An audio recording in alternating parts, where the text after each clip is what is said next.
నమస్తే welcome to Nandyal news 9 ముందుగా headlines Nandyal municipal commissioner collection king అవినీతి అధికారుల సిబ్బంది అవినీతి అక్రమ ఆరోపణలపై వెంటనే విచారణ జరిపి ప్రభుత్వం చర్యలు తీసుకోవాలి ఎస్టీపీఐ నంద్యాలలో బంగారం రోజురోజుకు పెరిగిపోవడంతో వెలవెలబోతున్న బంగారు అంగళ్ళు Nandyal news 9 focus Nandyal school bus డ్రైవర్లకు ట్రాఫిక్ పోలీసుల ఆధ్వర్యంలో రోడ్ సేఫ్టీపై అవగాహన ట్రాఫిక్ సిఐ మల్లికార్జున గుప్తా వక్ఫ్ సవరణ బిల్లును రద్దు చేయాల్సిందే హిందూ ముస్లింల విభజన లక్ష్యంగా పనిచేస్తున్న బీజేపీ ఆర్ఎస్ఎస్ సిపిఎం నిరసన సీఎంఓ దరఖాస్తులను వెంటనే పరిష్కరించండి పీజీఆర్ఎస్ ఫిర్యాదుల పరిష్కారంపై ప్రజల అభిప్రాయ సేకరణ 220 దరఖాస్తులు జిల్లా కలెక్టర్ రాజకుమారి గనియా బనగనపల్లె పుసులూరు గ్రామంలో రైతు సంబరాలను ప్రారంభించిన మాజీ సర్పంచ్ బీసీ రాజారెడ్డి నంద్యాల జిల్లాలో వేసవి ఉష్ణోగ్రతలపై ప్రజలు అప్రమత్తంగా ఉండాలి జిల్లా కలెక్టర్ రాజకుమారి గనియా ఆత్మకూరులో గాలివాన బీభత్సం మామిడి తోటలో భారీగా రాలిపడిన మామిడికాయలు నేల కొరిగిన చెట్లు ఆవేదన వ్యక్తం చేసిన రైతులు నంద్యాల రైతులు పండించిన అన్ని రకాల పంటలకు గిట్టుబాటు ధర కల్పించాలి అఖిల భారత రైతు సంఘం నాయకులు డిమాండ్ నంద్యాల మున్సిపాలిటీలోని కొంతమంది అవినీతి అధికారులు సిబ్బంది అవినీతి అక్రమ ఆరోపణలపై వెంటనే విచారణ జరిపి ప్రభుత్వం చర్యలు తీసుకోవాలి మున్సిపల్ కమిషనర్ కలెక్షన్ కింగ్ మాదిరి అవినీతికి పాల్పడుతున్నాడని ప్రజలు ఆరోపిస్తున్నారు నంద్యాల పట్టణంలోని స్థానిక సాయిబాబా నగర్ ఆర్చి దగ్గర నంద్యాల మున్సిపాలిటీ అవినీతి అధికారులపై చర్యలు తీసుకోవాలని ధర్నా నిర్వహించిన social democratic party of India SDPI Nandyal assembly ఈ ధర్నా కార్యక్రమంలో నంద్యాల అసెంబ్లీ అధ్యక్షులు ఎజాజ్ హుసేన్ మాట్లాడుతూ ఎంతో ఘన చరిత్ర కలిగిన నంద్యాల మున్సిపాలిటీని ప్రస్తుత మున్సిపల్ కమిషనర్ మరియు కొంతమంది అవినీతి సిబ్బంది కలిసి భ్రష్టు పట్టిస్తున్నారని ఏ ఫైలు ముందుకు వెళ్లాలన్నా ఏ డాక్యుమెంట్ బయటకు రావాలన్నా డబ్బుతో ముడిపడి ఉందని డబ్బే ప్రధానంగా కొంతమంది నంద్యాల మున్సిపల్ అధికారులు పనిచేస్తున్నారని ప్రజలు వాపోతున్నారని ఈ సందర్భంగా తెలిపారు మున్సిపల్ కమిషనర్ కలెక్షన్ కింగ్ లా మారి డబ్బులు దోచుకుంటున్నారని ఇటువంటి అవినీతి అధికారులపై ప్రభుత్వం విచారణ జరిపి డిస్మిస్ చేయాలని ఈ సందర్భంగా డిమాండ్ చేశారు. చెడ్డ పేరుగా గాని మన నంద్యాల పేరును గత కొన్ని సంవత్సరాలుగా జరుగుతూనే ఉంది. దీని మీద మన రాజకీయ నాయకులు ఏ విధమైనటువంటి నంద్యాల మున్సిపాలిటీ అవినీతి ఆరోపణలపై municipal commissioner down down Nandyal municipal commissioner down down Nandyal municipality సిబ్బందిపై చర్యలు తీసుకోవాలి. అవినీతికి పాల్పడిన నంద్యాల మున్సిపాలిటీ సిబ్బందిపై చర్యలు తీసుకోవాలి.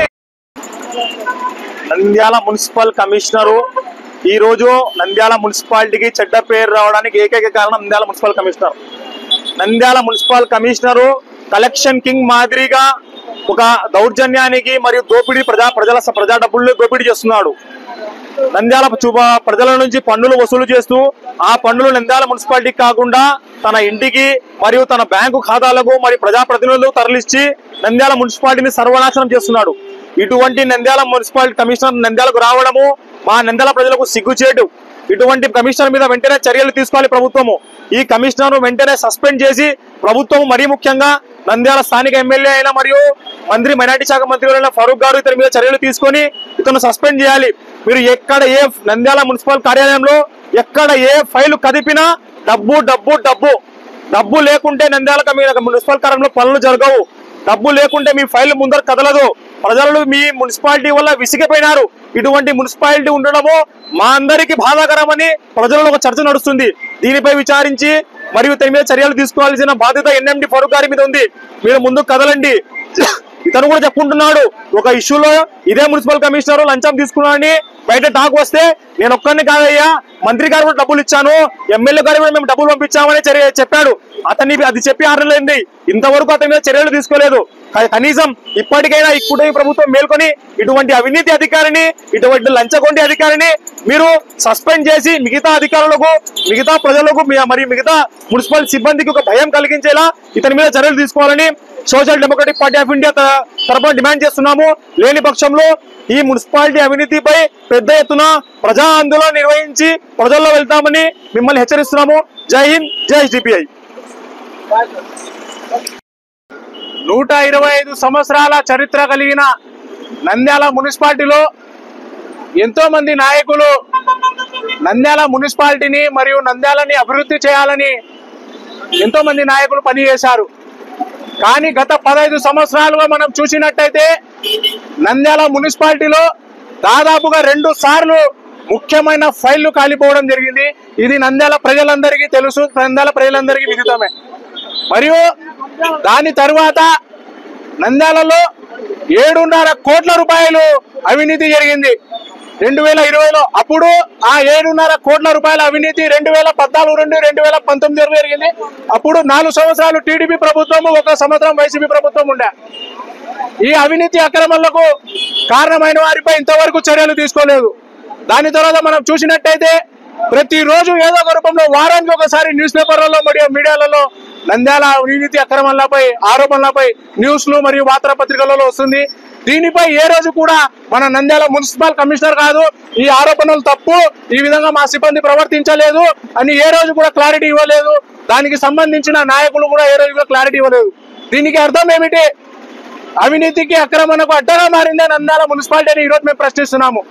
ప్రజాధనము ప్రజలు తినక మీకు పన్నుల రూపంలో కుళాయి పన్ను, ఇంటి పన్ను మరియు ఇతర పన్నుల రూపంలో మీకు కట్టిన ప్రజాధనాన్ని మీరు ప్రజల సంక్షేమం కోసము ఖర్చు పెట్టాల్సింది పోయి అవినీతి అక్రమాలపై ఏ ఫైళ్లు కదలాలన్నా, ఏది చేయాలన్నా మీరు అవినీతి లేకుండా ఈరోజు కార్యక్రమాలు చేయడం లేదు. దౌలత్ ఖాన్ విషయంలో కూడా అతనికి సంబంధించిన ఫైళ్లు కూడా ముందుకు పోవడం కోసము 2 సిబ్బంది వాటిపై ఏదో ఒకటి ఇస్తేనే కానీ మేము ఆ ఫైళ్లు ముందుకు జరపనీయము, మీకు ఇవ్వము అని వారికి సతాయించడం ద్వారానే ఆయన గుండెపోటుతో అక్కడ మరణించడం జరిగింది. దానిపై కూడా మున్సిపల్ సిబ్బంది కానీ, కమిషనర్ కానీ ఎటువంటి స్పందన లేదు. కావున ఈరోజు social democratic party of India demand చేస్తున్నాము. నంద్యాల మున్సిపల్ కమిషనర్ మరియు సిబ్బందిపై వస్తున్న అవినీతి అక్రమ ఆరోపణలపై ఏసీబీ అధికారులపై సమగ్ర విచారణ జరిపించి వారిపై కఠిన చర్యలు తీసుకోవాలని కోరుతున్నాము. అదేవిధంగా నంద్యాల జిల్లాలో 2 మంత్రులు ఉన్నారు. ఒకరు బీసీ జనార్దన్ రెడ్డి గారు మరియు ఎన్ఎండి ఫారూక్ గారు. మీరు కూడా మన నంద్యాలకు ఎంతో ఘన చరిత్ర ఉన్న నంద్యాలకు ఇటువంటి మున్సిపాలిటీ కమిషనర్ మరియు అధికారులు వస్తున్న చెడ్డ పేరును మీరు కూడా మీ వంతు బాధ్యతగా వహించి వీరిపై చర్యలు తీసుకోవాలని ఈరోజు social democratic party of India demand చేస్తున్నాం. నంద్యాల జిల్లాలో ఎంతో మంది రైతులు భూ సమస్యతో అధికారుల చుట్టూ తిరిగినా పరిష్కారం కాలేదు. సంవత్సరాల తరబడి పరిష్కారం కాకపోవడంతో చాలా మంది రైతులు, ప్రజలు ఇబ్బందులు ఎదుర్కొంటున్నారు. నంద్యాల జిల్లా కలెక్టర్ రాజకుమారి నంద్యాలకు జిల్లా కలెక్టర్గా బాధ్యతలు స్వీకరించినప్పటి నుంచి ఎవరికి ఏ అవసరం వచ్చినా వెంటనే పరిష్కార మార్గం కోసం కృషి చేస్తున్నారు. దానికి నిదర్శనం సంవత్సరాల తరబడి అధికారుల చుట్టూ తిరిగిన పరిష్కారం కాని భూ సమస్య పరిష్కారం చేశారు. ఏ అధికారి చేయని పని నంద్యాల జిల్లా కలెక్టర్ రాజకుమారి చేయడం ఎంతో ఆనందంగా ఉందని రైతన్నులు ఆనందం వ్యక్తం చేశారు. ఈరోజు చుక్కల భూములు 22A1 భూములు నిషేధిత జాబితాలో ఉండి దీర్ఘకాలికంగా పెండింగ్లో ఉన్న భూ సమస్యలను పరిష్కరించి 16 మంది రైతులకు డీనోటిఫై చేసిన క్లియరెన్స్ పత్రాలను అందజేశామని జిల్లా కలెక్టర్ జి రాజకుమారి తెలిపారు. కలెక్టరేట్లోని పీజీఆర్ఎస్ హాల్లో ప్రజా సమస్యల పరిష్కార వేదికలో భాగంగా దీర్ఘకాలికంగా పెండింగ్లో ఉన్న భూ సమస్యలను పరిష్కరించి సంబంధిత డీనోటిఫై పత్రాలను రైతులకు పంపిణీ చేశారు. నా పేరు శ్రీధర్ వామస్వామి. నేను ఐటీలో వర్క్ చేస్తాను, associate manager. First of all, it's privilege and honor to meet you, man. Because నా సమస్య, నా ఇష్యూ ఏంటంటే నేను 2021లో ఈ పొలం కొన్నాను. బట్ రీసర్వేలో అది డాటెడ్గా పడిపోయింది. సో ప్రొవిన్షియల్ లిస్ట్లో ఉండదు. బట్ 1B అడంగల్లో మాత్రం చుక్కల భూమిలో పడింది. సో రీజన్ దానికి ఏంటంటే ఆర్ఎస్ఆర్లో డాటర్స్. సో ఈవెన్ RH 1964 నుంచి రిజిస్ట్రేషన్స్ అయ్యాయి. సో నేను అప్లై చేసినప్పుడు నేను ముందు మీ గురించి ఆర్టికల్స్ చదివాను. అంటే నేను రిజిస్టర్ ఆఫీస్లో అంటే రిజిస్టర్లో ఉన్నప్పుడు కానీ RDOలో ఉన్నప్పుడు కానీ ఈవెన్ సబ్ కలెక్టర్లో ఉన్నప్పుడు the way how you impacted all the districts was tremendous. Even me education background కూడా నేను ఒకసారి రీడ్ చేశాను. గురుకుల పాఠశాల నుంచి స్టార్ట్ చేసి HU సెంట్రల్ యూనివర్సిటీలో PG చేయడం. సో ఇవన్నీ తర్వాత I was confident. So somewhere confident. కానీ రిటైర్డ్ రెవెన్యూ వాళ్ళతో అడిగినప్పుడు డాటెడ్ ల్యాండ్లో దానికి ఒక 2-3 years మర్చిపోండి. సో నాకు కలెక్టర్ ఆఫీస్లో వచ్చిన తర్వాత ఎగ్జాక్ట్లీ 8 business daysలో అయిపోయింది ఇష్యూ. 8 రోజులు అయిపోయింది. సో నాకు ఒకసారి అంటే మొన్న కాల్ వచ్చింది, థర్స్డే కాల్ వచ్చింది. వస్తే నేనేమనుకున్నానంటే యాజ్ యూజువల్గా ఏదో కాల్ వచ్చింది, బట్ నేను కాల్ బ్యాక్ చేసే ముందు వాట్సాప్ చెక్ చేశాను. దాంట్లో PGRS అని PDF అని నేను అనుకున్నాను. ఆబ్వియస్గా ఎన్రోల్మెంట్ ఇచ్చింటారు మళ్ళీ. సో ఒక 3 monthsలో అయిపోద్దు, 4 monthsలో అయిపోద్దు. అది అంటే నా ఇంప్రెషన్. అది ఐమ్ గివింగ్ ఆనెస్ట్ ఫీడ్బ్యాక్. కానీ ఒకసారి తను ప్రవీణ్ నాయక్ అనుకుంటాను, తను కాల్ చేసి చెప్పారు ఇలాగ మీది అయిపోయింది అంటే నాకు హ్యాపీ టీయర్స్ వచ్చింది. ఆనెస్ట్గా చెప్పాలంటే this is my 80% of revenue. After paying tax I purchase that land. But then the way how I struggle was నేను కనీసం ఈ 10 నెలల్లో అట్లీస్ట్ ఒక 5 months ప్రాపర్గా నిద్రపోయినాను. ఈవెన్ ఆ రోజు నిన్న రోజు కూడా నిద్రపోలేదు. But the reason was different. అంటే హ్యాపీనెస్ వల్ల నిద్రపోలేదు. సో అంటే మేడం మన డిస్ట్రిక్ట్ ఉండడం నేను చెప్పలేను. ఇలాంటి వాళ్ళు దొరకడం ఇంకా మన అదృష్టం అని చెప్పుకోవచ్చు. వన్స్ అగైన్ మేడం, ఎస్పెషల్లీ మీకు, జేసీ గారికి, కలెక్టరేట్ టీమ్కి, ఈవెన్ జూపాడు బంగ్లాలో కూడా నాకు MRO సార్ కానీ DT సార్ నాగన్న గారు కానీ అందరూ స్టాఫ్ కోఆపరేటివ్గా ఉన్నారు. నేను ఎప్పుడు కాల్ చేస్తే పిక్ చేశారు, చెప్పారు వాళ్ళు. సో ఇది ప్రొసీజర్, ఇది నెక్స్ట్ ఇలాగ ఉంటుంది, నెక్స్ట్ ఇలాగ ఉంటుంది, BMC ఉంటుంది. So everything they told me. So even for them I'm very thankful. Especially MRO sir and DT Naganna sir, వాళ్ళకు కూడా చాలా థ్యాంక్ఫుల్. నేను అంటే I was literally inspired the way how you are doing work. It's tremendous. Because the conception, ఎందుకంటే ఒక రైతుకి government ఆఫీస్లో 6 రోజుల్లో 8 రోజుల్లో పని అయిపోయిందంటే అది రైతుకి. సో అది అంత ఈజీగా అవ్వదు అన్ని చోట్ల. నాకు తెలిసిన ప్రకారం ఆధార్ అప్డేట్ అవుతూనే చేయాలంటేనే 15 రోజులు అవుతుంది. బట్ ఒక డాటెడ్ ల్యాండ్ 8 రోజులు వచ్చిందంటే అది ఇట్స్ నాట్, అది చిన్న విషయం కాదు. Once again I'm very thankful ma'am. Yeah, that's all.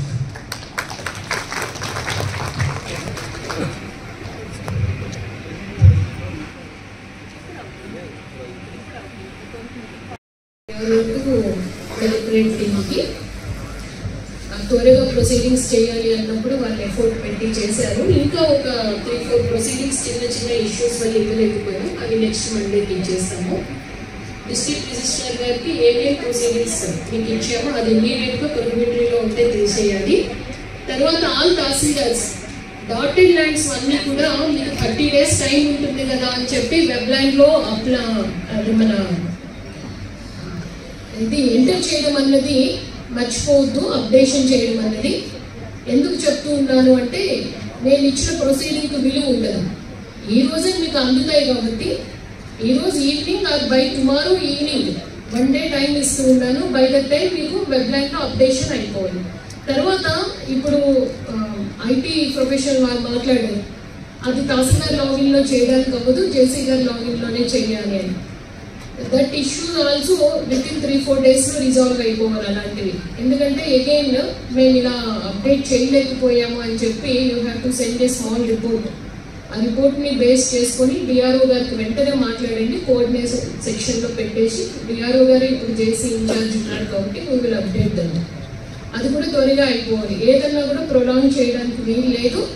What ever the proceedings 16 ఈ రోజు ఇచ్చాము. Webland updation and prohibitory list నుంచి తీసేయడం రెండు సైమల్టేనియస్గా విత్ ఇన్ 2 or 3 డేస్లో జరగాలి. నేను నెక్స్ట్ 1 day రివ్యూ చేస్తాను ఇది అయిందా లేదా పని అని. నంద్యాల పట్టణంలో బంగారం ధరలు రోజురోజుకి పెరిగిపోవడంతో బంగారం కొనలేక బంగారు అంగళ్ళు వెలవెలబోతున్నాయి. బంగారం ధరలు అంతర్జాతీయంగా నిలకడగా లేవు. దీనికి అనుగుణంగా నంద్యాల జిల్లాల మార్కెట్లో కూడా ఒకరోజు పెరుగుతూ మరొక రోజు తగ్గుతూ ఉన్నాయి. 4 రోజుల కిందట 24 క్యారెట్లు 100 గ్రాముల ధర 9.45 లక్షలకు చేరుకుంది. శనివారం నాటికి తగ్గుముఖం పట్టి 9.15 లక్షల దిగువకు వచ్చింది.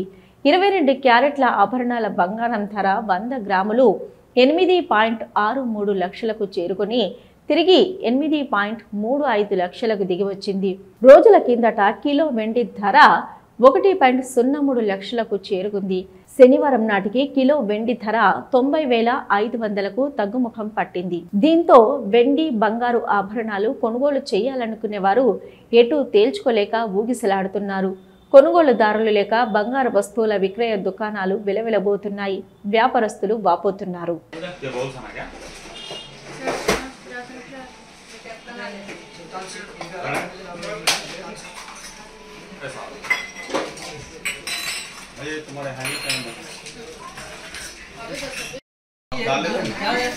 मैं दी माला चक्कर ले करते हैं तो बोला हाइंग से मेरे को दिया था वो मैं हाइंग से बता दे कम तुम्हारा करेक्ट आता है सिस्टम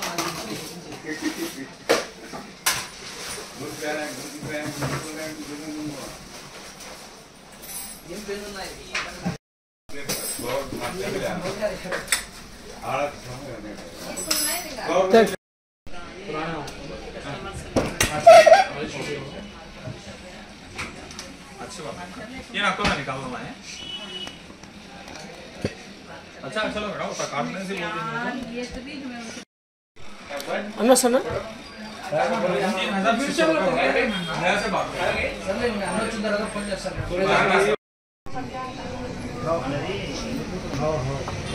सही बात हो पैसे भंडार रेट तोले मारे को कम से कम వ్యాపారాలు చాలా మందంగా ఉన్నాయి. ఈ రేటు అప్ అండ్ డౌన్స్ వల్ల అసలు వ్యాపారాలు అనేది బిజినెస్ పూర్తి దారుణంగా ఉంది. రేట్ ఏమన్నా స్టడీ ఉంటే కొనుగోలుదారులుగా వ్యాపారం చేయడానికి వస్తారు. దగ్గర 90,000 92,000 పైబడి పసిడి రేటు పలుకుతుంది కాబట్టి వ్యాపారాలు సరిగా లేవు. మేము కస్టమర్స్ కోసం ఎదురు రాసిన పరిస్థితి వచ్చింది.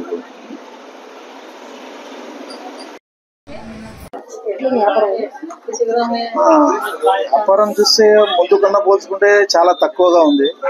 రేటు 94,000 రూపాయలు పెరగడంలో ఒకసారి సామాన్య వాళ్ళకు రేటు అందుబాటులో లేదు. కొనాలంటే చాలా మంది ఉన్న వాళ్ళు కూడా భయపడుతున్నారు. ఈ రేట్లో బంగారు కొనాలి, పిల్లలకు పెళ్లిళ్ళు పెట్టుకుంటారు. ఆ ఉద్దేశంతో పెట్టుకున్నా కూడా దాదాపు రేటు మీద 25,000 30,000 పెరిగింది. సామాన్యులకు రేటు అందుబాటులో లేదు, వ్యాపారాలు లేవు. అందులో ఇప్పుడు 4,000 రూపాయలు తగ్గింది తులం మీద. అంటే అప్ అండ్ డౌన్ ఆడుతుంది బాగా, రేట్ అప్ అండ్ డౌన్ ఉంది. ఒకే లెవెల్ ఉంటే వ్యాపారాలు కూడా బాగుంటాయి. వ్యాపారాలు అయితే జీరో అయిపోయినాయి. గత 8 నెలల నుంచి వ్యాపారాలు సరిగా లేవు. రైతులకు ఇబ్బందే, వ్యాపారస్తులకు ఇబ్బందే. ఇది ఎంతవరకు పోతుందో వేచి చూడాలి.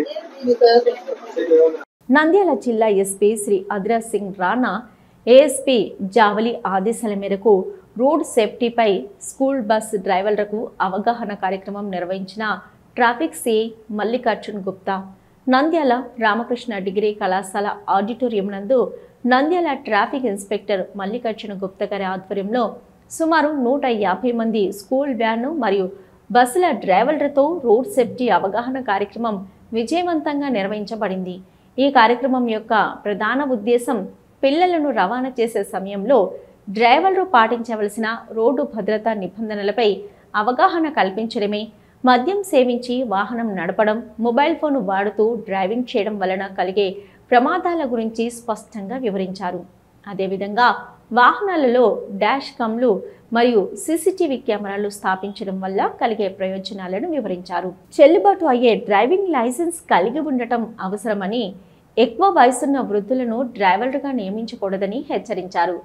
పిల్లల పట్ల ఆచరణలో జాగ్రత్తలు తీసుకోవాల్సిన అవసరం, మర్యాదతో ప్రవర్తించవలసిన బాధ్యత గురించి కూడా చర్చించబడింది. పిల్లల తల్లిదండ్రులు మరియు పాఠశాల యాజమాన్యం వారి మీద ఉంచే నమ్మకాన్ని గుర్తు చేస్తూ వారు నిర్వర్తించే పాత్ర ఎంతో కీలకమని వివరించారు. అదనంగా రోడ్ సేఫ్టీపై అవగాహన పెంచేందుకు వీడియోల ప్రదర్శన చేయడమైనది.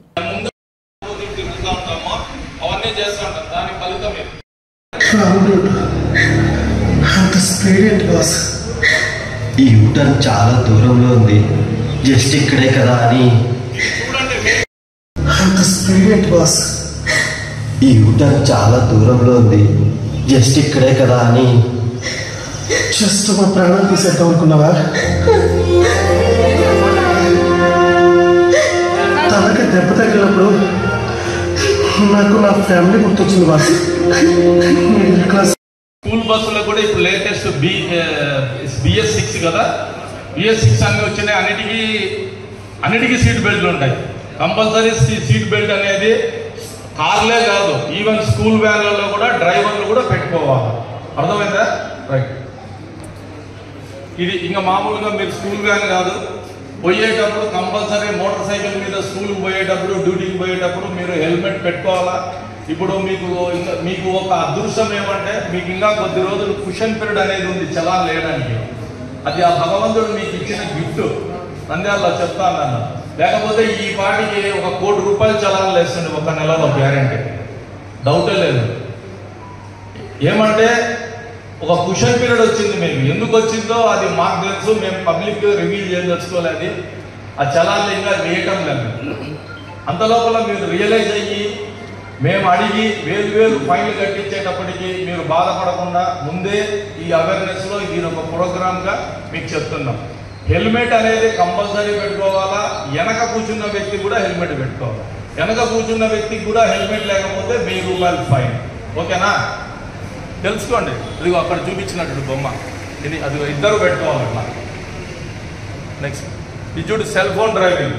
చాలా మంది స్కూల్ వాళ్ళ పిల్లల భవిష్యత్తు కోసం మీ స్కూల్ యాజమాన్యాన్ని మిమ్మల్ని నమ్మి వాళ్ళ భవిష్యత్తు కోసం మీ చేతిలో పెట్టినారు. అటువంటిప్పుడు మీరు జాగ్రత్తలు చూసుకోవాలా, వాళ్ళని జాగ్రత్త కాపాడాలా. తీసుకురావడం జాగ్రత్త తీసుకురావాలా, తీసుకుపోవడం కూడా జాగ్రత్త తీసుకొని పోయి ఇంటికి వదిలిపెట్టేంత వరకు మీదే బాధ్యత.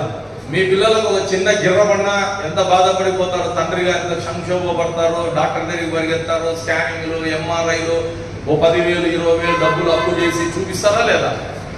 అదే బాధ తల్లిదండ్రులకు కూడా ఉంటుంది. కాబట్టి మీరు జాగ్రత్తగా నడపండి అంతే. ఒకసారి యాక్సిడెంట్ అయిన తర్వాత ఆ కర్మ అనుభవించేటోడికే తెలుస్తుంది తప్ప వేరే వాడికి తెలియదు. ఎంతమంది యాక్సిడెంట్ చేసినోడు ఉన్నారు దీనిలో చెప్పండి.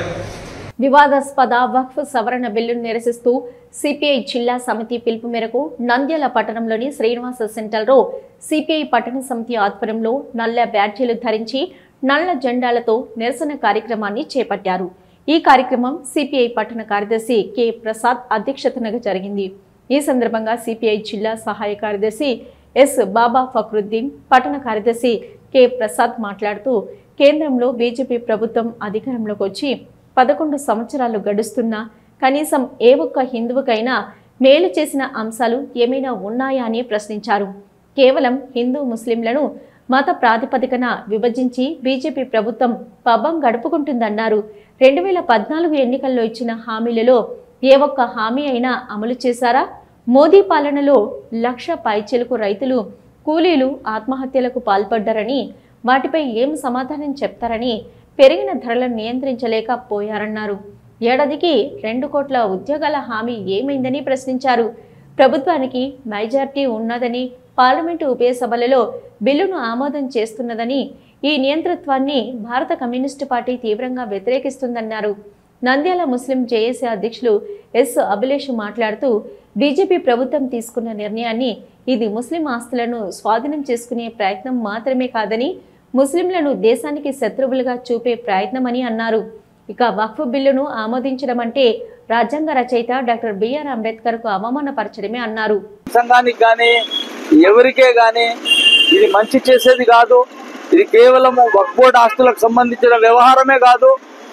ఇంకొక విధంగా ముస్లింలకు రాజ్యాంగం ఇచ్చిన హక్కులను కాలరాయడం అని మేము తెలుపుకుంటున్నాము. ఈ రద్దును వెంటనే ఉపసంహరించుకోవాలి ప్రభుత్వాలు. ఇది ఎవరికి ఇష్టం లేదు. దీనివల్ల మాకు నష్టమే కానీ ఏమాత్రము దీనివల్ల లాభం లేదు. ఒకవేళ వక్ఫ్ బోర్డు సరిగా పని చేయకపోతూ ఉంటే దాంట్లో ఇంకా ఎక్కువ మందిని దాంట్లో నియమించి దాంట్లో ఉండే అవినీతిని పారద్రోలి దాన్ని రీషఫుల్ చేయాలి. అంతేగాని ఏకంగా వక్ఫ్ బోర్డునే నిర్వీర్యం చేయడము దారుణము.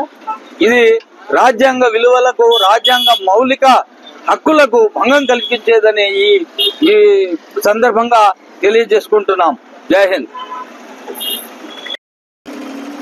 భారత దేశ రాజ్యాంగ నేత డాక్టర్ బిఆర్ అంబేద్కర్ రాసిన రాజ్యాంగాన్ని పుతిల నిశ్చయంతో దాన్ని అమలుపరచుకోకుండా కేవలము బీజేపీ రాజ్యాంగాన్ని అమలుపరిచే విధంగా ఈ దేశంలో మూడోసారి అధికారంలో వచ్చిన బీజేపీ ప్రధానమంత్రి నరేంద్ర మోడీ ప్రభుత్వము ఆయన అధికారంలో వచ్చినప్పటి నుంచి ఈ దేశాన్ని విచ్ఛిన్నం చేసి దేశంలో ఉన్న హిందూ ముస్లింల మధ్య చిచ్చు పెట్టేందుకు చేసిన కుట్రలో భాగంగానే ఈ వక్ఫ్ బోర్డు అమెండ్మెంట్ బిల్లు.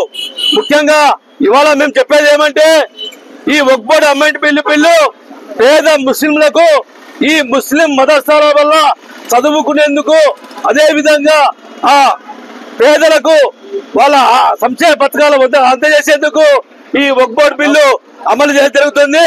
కానీ అటువంటి అమెండ్మెంట్ బిల్లును ఇవాళ రాజ్యసభలో దేశంలోని అన్ని పక్షాల రాజకీయ నాయకులు వ్యతిరేకిస్తున్నప్పటికీ ఏమాత్రం లెక్క చేయకోకుండా కేవలము 2 రాష్ట్రాల ముఖ్యమంత్రుల ప్రోద్బలంతో వారి ఆధ్వర్యంలో ఇవాళ ముస్లిం వక్ఫ్ బోర్డు బిల్లును అమెండ్మెంట్ చేయడము దుర్మార్గం. మేము ఒకటే చెప్తున్నాం, ఇవాళ మైనార్టీల హక్కుల కాలరాసే విధంగా ఏ పార్టీలు ప్రయత్నించినా దానికి పారే కట్టేందుకు భారత కమ్యూనిస్ట్ పార్టీ, సిపిఐ, ముస్లిం ప్రజా సంఘాలు ఏకకృత నిశ్చయంతో పనిచేస్తాయని, అదే విధంగా ఇవాళ నంద్యాల పట్టణంలో ఈ ముస్లిం ప్రజా సంఘాల సిపిఐ పార్టీ ఆధ్వర్యంలో ఈ నిరసన చేయడం జరుగుతుంది. ఇది ఆరంభమే, ఈ ఆరంభం కాదు, ఇది ఆరంభం. ఈ ఆరంభంలోనే రాబోయే కాలంలో ఈ నంద్యాల పట్టణంలోనే ముస్లిం మేధావుల ప్రజా సంఘాలతో కలిసి పెద్దన ఆందోళన చేసేందుకు సన్నద్ధమవుతున్నామని ఈ సందర్భంగా తెలియజేస్తూ, సోదరి సోదరులారా, ఈరోజు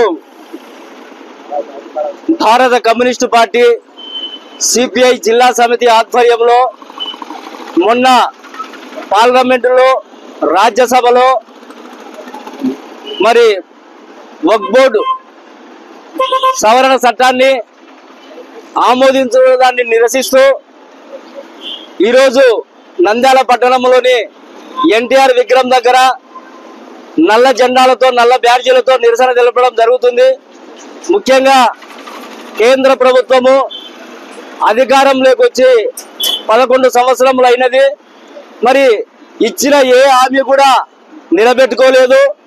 ముఖ్యంగా ముస్లిం మైనారిటీ, క్రిస్టియన్, కమ్యూనిస్టు పార్టీల పైన మరి ఏ రకంగా కక్ష సాధింపు చర్య తీసుకోవాలనే ఉద్దేశంతో మరి ముందుకు పోవడం జరుగుతుంది.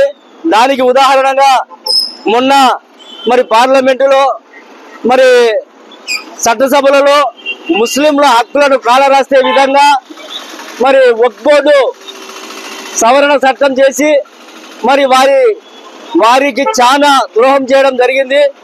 మరి ఏ రకంగా ప్రచారం చేసుకుంటున్నారంటే ముస్లిం మైనార్టీ పేద ప్రజలకు ఉపయోగపడుతుందని చెప్పడం జరుగుతుంది. మరి ఏ రకంగా వాళ్ళ ఆస్తులను తీసుకొని మీరు కబ్జా చేసుకోవడం జరుగుతుంది. ఆ కబ్జా చేసుకొని మీ ఇష్టం వచ్చినట్టు ఏలుకనికి ఒక ప్రయత్నంలో భాగంగానే ఇలా చేస్తున్నారని మేము భావిస్తున్నాము. మరి ఏదేమైనా కూడా అంతటితో మరి మానుకునే పరిస్థితి మీరు కనపడడం లేదు. మరి క్రిస్టియన్ ఆస్తుల పైన కూడా పడనీకి కూడా ప్రయత్నం చేస్తున్నారు. మరి ఇది మరి బలం ఉంది కదా అని చెప్పి మీరు మరి పార్లమెంటులో బిల్లు పాస్ చేసుకొని చేయడము ఇది సరైనది కాదు.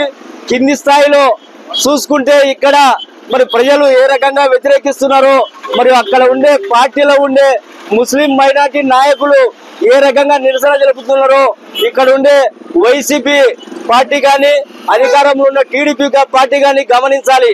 అక్కడ బీజేపీ ప్రభుత్వానికి మోకాళ్ళు వంగి నమస్కారం చేసుకుంటూ వారు ఏదన్నా వ్యతిరేకంగా మాట్లాడితే వాళ్ళపైన కేసులు పెడతామని చెప్పి భయపడి మరి ఇక్కడ ఉండే ముస్లిం మైనార్టీ ప్రజలకు ద్రోహం చేయడము ఇది సరైనది కాదు. ఇప్పటికైనా ఆ చట్టాన్ని రద్దు చేసి మరి ముస్లిం మైనార్టీ ప్రజలకు మరి మంచి చేయాల్సిన అవసరం ఉంది. ఇది రాజ్యాంగం పైన దాడిగా మేము భావిస్తున్నాము. మరి దీంతో ఈ సమస్య పరిష్కారం కాదు. బీజేపీ ప్రభుత్వం ఇప్పటికైనా మరి మేలుకోవాలి. ఆ పార్టీలో టీడీపీలో వైసీపీలో మరి బీజేపీలో ఉన్న ముస్లిం మైనార్టీ ప్రజలు కూడా ఇది గమనించాలి.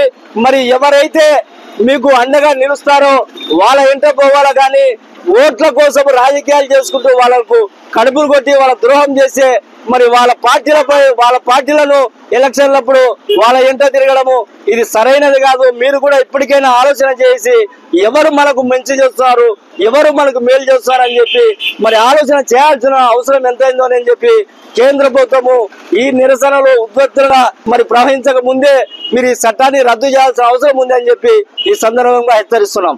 నంద్యాల ప్రజా సమస్యల పరిష్కార వేదిక కార్యక్రమంలో భాగంగా ముఖ్యమంత్రి కార్యాలయం నుండి వచ్చిన ఫిర్యాదులను వితిన్ ఎస్ఎల్ఏలోగా పరిష్కరించాలని జిల్లా కలెక్టర్ జి రాజకుమారి అధికారులను ఆదేశించారు. సోమవారం కలెక్టరేట్లోని పీజీఆర్ఎస్ హాల్లో జిల్లా నలుమూలల నుంచి వచ్చిన ప్రజల నుండి ఫిర్యాదులను స్వీకరించారు. జిల్లా కలెక్టర్తో పాటు ఇన్ఛార్జి జాయింట్ కలెక్టర్ రాము నాయక్, స్పెషల్ డిప్యూటీ కలెక్టర్లు, జిల్లా అధికారులు పాల్గొన్నారు. ఈ సందర్భంగా జిల్లా కలెక్టర్ జి రాజకుమారి మాట్లాడుతూ సీఎంఓ కార్యాలయం నుంచి వచ్చి పరిష్కరించిన దరఖాస్తుల ఎండార్స్మెంట్లు సంబంధిత ఫిర్యాదుదారులకు వెళ్లడం లేదని, దీంతో సంబంధిత ఫిర్యాదుదారుల అసంతృప్తి స్థాయిలో ఉన్నట్లు వెల్లడైందని, ఈ మేరకు సంబంధిత ఎండార్స్మెంట్లు అర్జీదారులకు చేరే విధంగా ప్రత్యేక శ్రద్ధ తీసుకోవాలని అధికారులను ఆదేశించారు. అదే రీతిలో ముఖ్యమంత్రి కార్యాలయం నుంచి వచ్చిన ఫిర్యాదులను వితిన్ ఎస్ఎల్ఏలోగా పరిష్కరించాలన్నారు. పరిష్కరించిన ఫిర్యాదుదారుల అభిప్రాయ సేకరణ 44% పూర్తయిందని, మిగిలిన అర్జీదారుల అభిప్రాయాలను సేకరించడంతో పాటు సెల్ఫీ, ఫోటో, వీడియో క్లిప్పింగ్లకు సంబంధిత యాప్లో అప్లోడ్ చేయాలని కలెక్టర్ ఆదేశించారు. జిల్లాలో రీఓపెన్ అయిన దరఖాస్తులు ఇంకా 40 పెండింగ్లో ఉన్నాయని, వెంటనే పరిష్కరించేందుకు చర్యలు తీసుకోవాలన్నారు. రీఓపెన్ అయిన టాప్ 10 అధికారుల జాబితా సీఎంఓ కార్యాలయం నుంచి వచ్చిందని, ఈ మేరకు సంబంధిత అధికారులు ప్రత్యేక దృష్టి సారించి వితిన్ ఎస్ఎల్ఏలోగా పరిష్కరించేలా చర్యలు తీసుకోవాలని కలెక్టర్ ఆదేశించారు.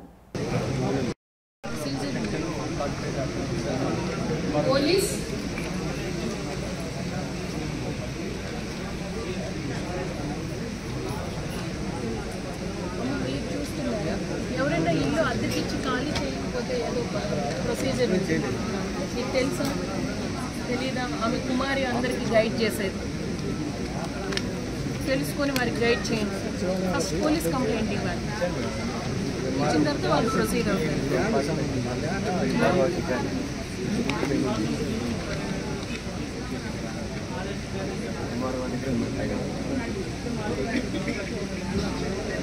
నేను చెప్తాను, మీరు వెళ్ళండి, మీరు ప్రొసీజర్ కనుక్కొని ప్రాపర్గా గైడ్ చేయండి. నాకు కూడా చెప్పండి, అద్దెకి ఇచ్చిన వాడు ఖాళీ చేయకపోతే ఏం చేయాలి నేర్చుకొని వచ్చి నాకు చెప్పాలి నెక్స్ట్ మండే. అర్థమైందా?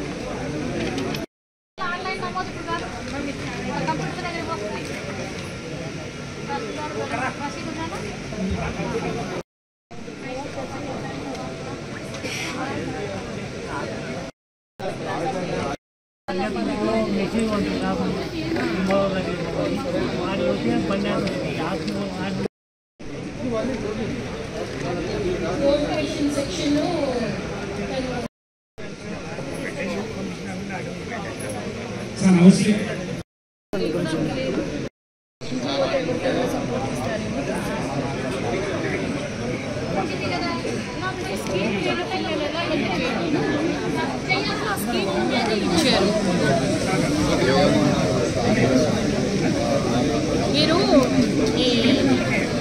శ్రీరామనవమి పండుగ సందర్భంగా బనగానపల్లి మండల పరిధిలోని పసుపుల గ్రామంలో ఏర్పాటు చేసిన రైతు సంబరాలను బనగానపల్లి పట్టణ మాజీ సర్పంచ్ బీసీ రాజారెడ్డి ప్రారంభించారు.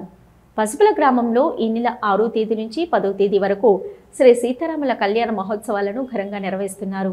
రాష్ట్ర, అంతర్రాష్ట్ర స్థాయి వృషభ రాజములు బల ప్రదర్శన పోటీలు ఏర్పాటు చేశారు. ముందుగా గ్రామానికి చేరుకున్న బీసీ రాజారెడ్డికి టీడీపీ నాయకులు భూషణ, శేక్షావళి, బాలనాయుడు, కామేష్ మరియు కార్యకర్తలు, గ్రామస్తులు ఘన స్వాగతం పలికారు. దారి పొడవునా బీసీ రాజారెడ్డిపై పూల వర్షం కురిపిస్తూ తమ అభిమానాన్ని చాటుకున్నారు. ఈ సందర్భంగా బీసీ రాజారెడ్డి మాట్లాడుతూ శ్రీరామనవమి పండుగ సందర్భంగా గ్రామంలో రైతులు, గ్రామస్తులు అందరూ కలిసికట్టుగా రైతు సంబరాలు ఏర్పాటు చేయడం ఆనందదాయకమని అన్నారు. ఆయా గ్రామాలలో కూడా రాజకీయాలకు అతీతంగా ప్రజలందరూ ఐకమత్యంగా ఉంటూ గ్రామాలను అభివృద్ధి చేసుకోవాలన్నారు. బండలాగుడు పోటీలు 50,000, 40,000, 30,000, 20,000, 10,000, 5,000 చొప్పున అందజేయనున్నట్లు రైతు సంఘం వారు తెలిపారు. ఈ సందర్భంగా పసుపుల సర్పంచ్ మోహన్ బాబు మాట్లాడుతూ మా తల్లిదండ్రుల జ్ఞాపకార్థంగా నా వంతుగా అన్నదాన కార్యక్రమం ఏర్పాటు చేయడం నాకు ఎంతో ఆనందంగా ఉందని అన్నారు.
పంచాయతీ నందు శ్రీరామనవమి సందర్భంగా ఈరోజు ఇక్కడ కార్యక్రమాలు చేసుకోవడం జరుగుతుంది.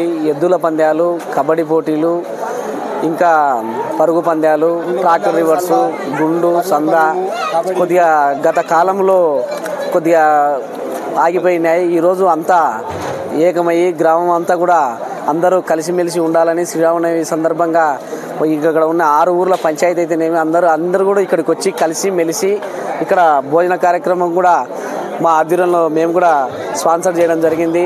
ఆ కార్యక్రమం కూడా అందరూ కూడా వచ్చి పాల్గొని మమ్మల్ని కూడా ఆశీర్వదించడానికి కోరుతున్నాము. అదేవిధంగా మా గ్రామంలో ఈ శ్రీరామనవమి పండుగ సందర్భంగా అన్ని పంటలు, ప్రజలు అందరూ అన్ని విధాలుగా పంటలు బాగా వండి అన్ని విధాలుగా యోగక్షేమంగా ఉండాలని, వారి వైభవంగా మళ్ళా ఇలాంటి పండుగలు మరెన్నో చేసుకోవాలని మనస్ఫూర్తి కోరుకుంటూ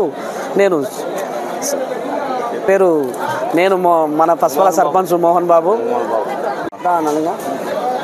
పసుపల గ్రామంలో పంచాయతీ ఆధ్వర్యంలో పసుపల గ్రామంలో శ్రీరామనవమి ఉత్సవం మన కన్నుల పండుగ.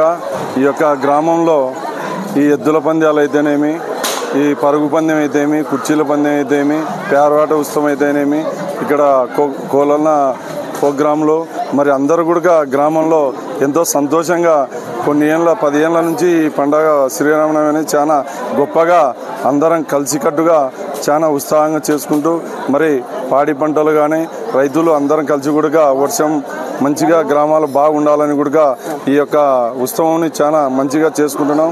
మరి అదేవిధంగా ఈ అన్నదానం గ్రామ సర్పంచ్ గారు పెట్టడం జరిగింది. దూల పందాలు మన ఫస్ట్ ప్రైజులు, సెకండ్ ప్రైజులు అందరూ దాతల సహకారంతోనే ఈ యొక్క కార్యక్రమం ముందుకు తీసుకెళ్తూ ఈ అవకాశం ఇచ్చిన అందరికి కూడా మాకు ధన్యవాదాలు తెలియజేస్తున్నాం. ప్రపంచ ఆరోగ్య దినోత్సవం సందర్భంగా వేసవి కాలంలో ప్రజలు అప్రమత్తంగా ఉండి పలు జాగ్రత్తలు పాటించాలని జిల్లా కలెక్టర్ జి రాజకుమారి సూచించారు.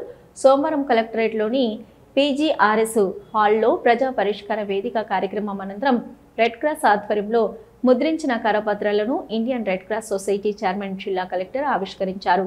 ప్రపంచ ఆరోగ్య దినోత్సవం సందర్భంగా పలు సూచనలు జారీ చేశారు. ఈ కార్యక్రమంలో ఇన్ఛార్జి జాయింట్ కలెక్టర్ రాము నాయక్, జిల్లా వైద్య ఆరోగ్య శాఖ అధికారి డాక్టర్ వెంకటరమణ, నంద్యాల ప్రభుత్వ వైద్య కళాశాల vice principal doctor Anand Kumar, జిల్లా హాస్పిటల్ సూపరింటెండెంట్ డాక్టర్ మల్లేశ్వరి, జిల్లా ఇన్ఛార్జి వైద్య విధాన పరిషత్ కోఆర్డినేటర్ డాక్టర్ లలిత, జిల్లా కోశాధికారి నాగేశ్వరరావు, డిఎఫ్ఓ తదితరులు పాల్గొన్నారు. ఈ సందర్భంగా జిల్లా కలెక్టర్ మాట్లాడుతూ ప్రపంచ ఆరోగ్య దినోత్సవం సందర్భంగా వేసవికాలంలో ప్రజలు అప్రమత్తంగా ఉండాలన్నారు. వేసవికాలంలో తెలుపు రంగు గల పలుచటి కాటన్ వస్త్రాలను ధరించాలని, సాధ్యమైనంత వరకు ఎండవేళలో అనగా ఉదయం 10 గంటల నుంచి సాయంత్రం 4 గంటల వరకు ఇంటి పట్టున ఉండాలని, తప్పనిసరిగా బయటకు వెళ్లాల్సి వస్తే గొడుగు, టోపీ లేదా రుమాల్ వంటివి తీసుకెళ్లాలని, ఇంటి నుంచి బయటకు వెళ్లేటప్పుడు 1 గ్లాసు మంచినీరు త్రాగాలని, ఎండలో నుంచి వచ్చిన వెంటనే చల్లటి నిమ్మరసం లేదా చల్లటి నీరు త్రాగాలని, కొబ్బరి నీరు త్రాగాలని, ఎక్కువగా ఉప్పు కలిపిన మజ్జిగ, గ్లూకోజ్ కలిపిన నీటిని మరియు ఓఆర్ఎస్ ద్రావణాన్ని తాగాలని, మంచినీరు ఎక్కువసార్లు రోజులో కనీసం 15 గ్లాసులు నీరు తాగాలని, వడదెబ్బ సమస్యలు ఏర్పడినచో దగ్గరలో ఉన్న వైద్యులను వెంటనే సంప్రదించి ప్రాథమిక చికిత్స చేసి ప్రాణాపాయం లేకుండా కాపాడుకోవచ్చునని వివరించారు. వడగాలులకు గురవుతున్నారు. ప్రజలందరికీ కూడా మనం ఎండల్లో ఎలాంటి జాగ్రత్తలు తీసుకోవాలని అవగాహన కల్పిస్తూ కరపత్రాలు, బ్యానర్స్ మా Indian red cross society president గౌరవ జిల్లా కలెక్టర్ గారి మేరకు వాయిస్ రికార్డ్స్ అలాగే ఇవన్నీ తయారు చేయడం జరిగింది. ఇవి ప్రజల్లో అవగాహన కోసము దాన్ని మేడం గారి చేతుల మీదుగా డిఎంఎస్ఓ గారు వారందరి చేతుల మీదుగా ఆవిష్కరించారు. ఆత్మకూరులో గాలివాన బీభత్సం సృష్టించాయి. ఒక్కసారిగా ఉరుములు మెరుపులతో వర్షం కురిసింది. పెనుగాలులు వీచడంతో ఆత్మకూరు పట్టణంతో పాటు చుట్టుపక్కల గల పలు గ్రామాల్లోని మామిడి తోటలకు తీవ్ర నష్టం వాటిల్లింది. బలమైన గాలుల ధాటికి పలుచోట్ల మామిడి వృక్షాలు నేలకొలగా క్వింటాల కొద్దీ మామిడికాయలు నేలరాలి తీవ్ర నష్టాన్ని మిగిల్చాయి. ఏడాదంతా ఎంతో కష్టపడి కంటికి రెప్పలా పంటను కాపాడుకుంటే చివరికి గాలివాన బీభత్సానికి మామిడికాయలన్నీ రాలిపోవడంతో లక్షల రూపాయల నష్టం వాటిల్లిందని రైతులు వాపోతున్నారు. వాస్తవానికి ఏడాది మామిడి దిగుబడులు అంతంత మాత్రంగానే ఉన్నాయి. కొద్ది గొప్ప దిగుబడులు చేతికొచ్చే సమయానికి ప్రకృతి ప్రకోపానికి మామిడికాయలు బలై దెబ్బతినడంతో రైతులు ఆవేదన వ్యక్తం చేస్తున్నారు. ఉద్యాన శాఖ అధికారులు దెబ్బతిన్న మామిడి తోటలను సందర్శించి నష్టపరిహారాన్ని అంచనా వేసి ఆదుకోవాలని బాధిత రైతులు కోరుతున్నారు. నా పేరు మహతుల్లా, నేను రైతుని. 3 ఎకరాల మామిడి తోట వేసినాం మేము. ఈ గాలివాన బీభత్సానికి ఒక చెట్టు, పెద్ద చెట్టు ఇరిగిపోయింది, 2 చెట్లు డ్యామేజ్ అయినాయి. దీని మనం 3 ఎకరాల్లో లావు మామిడి కాయలు కాసిన ఈ బీభత్సానికి 1000 కేజీలు పై వరకు మామిడికాయలు రాలి కింద పడిన లావుటివి. సన్నటి ఒక 200 కేజీలు 300 కేజీలు సన్నటి కూడా రాలినాయి. ఆ 300 కేజీలకి లావుటి ఇంకా మనకి పంట బాగా వస్తున్నాయి. ఇట్లాంటి టైంలో మాకు 2 లక్షలు పైన నష్టం వచ్చింది 3 ఎకరాల పైన. మా రైతులకి నాకు ప్రభుత్వము సాయం చేయాలని కోరుకుంటున్నాను. నంద్యాల రైతులు పండించిన అన్ని రకాల పంటలకు గిట్టుబాటు ధర కల్పించాలని ఏఐకేఎంఎస్ ఆధ్వర్యంలో జిల్లా కలెక్టరేట్ ఎదుట ధర్నా.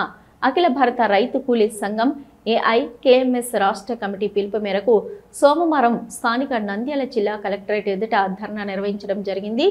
మొదట నూనెపల్లె బ్రిడ్జ్ నుంచి కలెక్టరేట్ కార్యాలయం వరకు రైతులు, రైతు కూలీల ఆధ్వర్యంలో భారీ ప్రదర్శన నిర్వహించడం జరిగింది. అనంతరం కలెక్టరేట్ ఎదుట జరిగిన ధర్నాకు అఖిల భారత రైతు కూలీ సంఘం జిల్లా ఉపాధ్యక్షులు బి ఆనంద్ అధ్యక్షత వహించారు.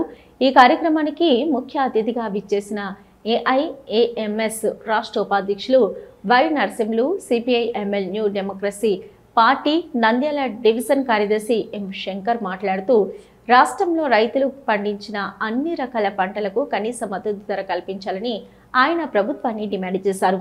6 గలం కష్టపడి పండించిన పంటలకు మద్దతు ధర లేక తాము పెట్టిన పెట్టుబడి ఖర్చులు కూడా చేతికి రాకపోవడంతో రైతులు అప్పుల ఊబిలో కూరుకుపోతున్నారని, దిక్కుతోచని స్థితిలో రైతులు ఆత్మహత్యలకు పాల్పడుతున్నారని ఆయన ఆవేదన వ్యక్తం చేశారు. కేంద్రంలో నరేంద్ర మోదీ అధికారంలోకి రాకముందు రైతు ఆదాయాన్ని రెట్టింపు చేస్తామన్న డాక్టర్ స్వామినాథన్ కమిషన్ సిఫారసులను అమలు చేస్తామని వాగ్దానం చేసి అధికారంలోకి వచ్చాక వాటిని తుంగలో తొక్కారని విమర్శించారు. వ్యవసాయ రంగాన్ని కార్పొరేట్ శక్తులకు అప్పగించడానికి, వ్యవసాయాన్ని కార్పొరేటీకరణ చేయడానికి మోదీ ప్రభుత్వం కుట్రలు పన్నుతున్నదని ఆయన విమర్శించారు. రాష్ట్రంలో కూటమి నాయకులు ఎన్నికల సమయంలో ప్రజలకు అనేక రకాల హామీలు ఇచ్చి అధికారంలోకి వచ్చారు. మరి అధికారంలోకి వచ్చి దాదాపు 10 నెలలు పూర్తయినప్పటికీ రైతులకు ఇచ్చినటువంటి ఏ ఒక్క హామీని నిలబెట్టుకున్నటువంటి పరిస్థితులు లేరు. మరి మేము అధికారంలోకి వస్తే ఈ యొక్క రైతులకు 20,000 రూపాయలు భరోసా ఇస్తామని చెప్పి మరి ఎన్నికల సమయంలో హామీ ఇచ్చారు. మరి ఇంతవరకు ఒక్క పైసా కూడా చెల్లించలేదు. మరి రాష్ట్రంలో రైతులు పండించినటువంటి అనేక రకాల పంటలకు గిట్టుబాటు ధర లేక రైతులు లబోదిబోని మొత్తుకుంటున్నారు. మరి ఒకవైపు ఉత్పత్తి ఖర్చులు పెరిగాయి, పెట్టుబడి వ్యయం పెరిగింది. మరి రైతులు పండించినటువంటి పంటలు చేతికి వచ్చిన సమయంలో మధ్య దళారులు, బ్రోకర్లు విచ్చలవిడిగా యథేచ్ఛగా దోపిడీ చేస్తున్నారు. అయితే ఇంతవరకు ఏ ఒక్క పంటకు ప్రభుత్వము మద్దతు ధర కల్పించలేదు. మరి అలాగే కేంద్రంలో ఉన్నటువంటి నరేంద్ర మోడీ 3వసారి అధికారంలోకి వచ్చాడు. ఈయన మేము అధికారంలోకి వస్తే రైతుల ఆదాయాన్ని రెట్టింపు చేస్తాం, డాక్టర్ స్వామినాథన్ కమిషన్ సిఫారసుల మేరకు రైతులు పండించినటువంటి పంటలకు MSP మినిమం సపోర్ట్ ప్రైస్ కల్పిస్తామని చెప్పి అధికారంలోకి వచ్చినటువంటి నరేంద్ర మోడీ ఈ యొక్క కార్పొరేట్ శక్తులకు ఊడిగం చేస్తూ పారిశ్రామిక ఉత్పత్తుల్లో బాగా లాభాలు ఆర్జించినటువంటి ఈ యొక్క కార్పొరేట్ శక్తులు వ్యవసాయ రంగంలో జొరబడి మరి ఈ యొక్క వ్యవసాయాన్ని కార్పొరేటీకరణ చేయడానికి నరేంద్ర మోడీ పైన కార్పొరేట్ శక్తులు ఒత్తిడి తెచ్చారు. తత్ఫలితంగా 3 వ్యవసాయ చట్టాలు తెచ్చారు. మరి రైతులు 13 నెలల పాటు చారిత్రాత్మకంగా పోరాటం చేసి ఆ చట్టాలను వెనక్కి నెట్టారు. అయినప్పటికీ కేంద్రంలో ఉన్న నరేంద్ర మోడీ ఈ యొక్క రైతుల పట్ల ఉదాసీనత వైఖరి అవలంబిస్తున్నాడు. రైతుల ఆత్మహత్యలు నివారించడంలో ఘోరంగా విఫలమయ్యాడు. మరి ఆదివాసులు నివాసం ఉన్నటువంటి అటవీ ప్రాంతాన్ని ఆ ఆదివాసులను అడవుల నుండి గెంటి వేయడానికి మరి కగార్ అనేటువంటి పేరుతో అడవుల్లో ఉన్నటువంటి 1000 కోట్ల అపారమైనటువంటి ఖనిజ సంపదను అక్కడి నుండి కార్పొరేట్ శక్తులకు అప్పగించడానికి ఆపరేషన్ కగార్ చేసి ఆదివాసులను అడవుల నుండి గెంటి వేసే ప్రయత్నం చేస్తున్నారు. మరి ఈ విధమైనటువంటి కేంద్ర రాష్ట్ర ప్రభుత్వాల రైతు వ్యతిరేక, ప్రజా వ్యతిరేక విధానాలకు వ్యతిరేకంగా అఖిల భారత రైతు కూలీ సంఘం ఇవాళ రాష్ట్ర వ్యాప్తంగా అన్ని జిల్లా కలెక్టరేట్ల ముందు ఆందోళన చేయడం జరిగింది. దాంట్లో భాగంగా నంద్యాల కలెక్టరేట్ ముందు మేము ఈరోజు ధర్నా చేస్తున్నాం. మరి ముఖ్యంగా రాష్ట్ర ముఖ్యమంత్రి తాను ప్రతిపక్షంలో ఉండగా మరి గత ప్రభుత్వం కంటే మెరుగైనటువంటి పథకాలు అందిస్తామని చెప్పి ప్రజలను బురిడి కొట్టించి అనేక వాగ్దానాలు చేశాడు. ఆ సూపర్ 6 పథకాలు ప్రజలు నమ్మి ఆయనకు ఓట్లేశారు. ఇప్పుడు వచ్చినాక అధికారంలోకి వచ్చినాక మా దగ్గర ఏం లేదు, ఖజానా ఖాళీ ఉంది, నేను అప్పుడు చెప్పాను ఇప్పుడు లేదంటున్నాడు. మరి ఇలాంటి బూటకపు వాగ్దానాలు చేసే ముందు ఆలోచించాలా. ఆయన 14 సంవత్సరాలు ముఖ్యమంత్రిగా ఉన్నటువంటి ఒక పెద్ద నాయకుడుగా చెలామణిస్తున్నాడు. ఇవాళ పథకాలన్నింటినీ అటకెక్కిస్తున్నాడు. తక్షణమే సూపర్ 6 పథకాలను అమలు చేయాలా, రైతులు పండించిన పంటలకు గిట్టుబాటు ధర కల్పించాలని చెప్పి AKMS గా మేము డిమాండ్ చేస్తున్నాం. ఇవి ఇప్పటివరకున్న నంద్యాల న్యూస్ 9. నమస్తే.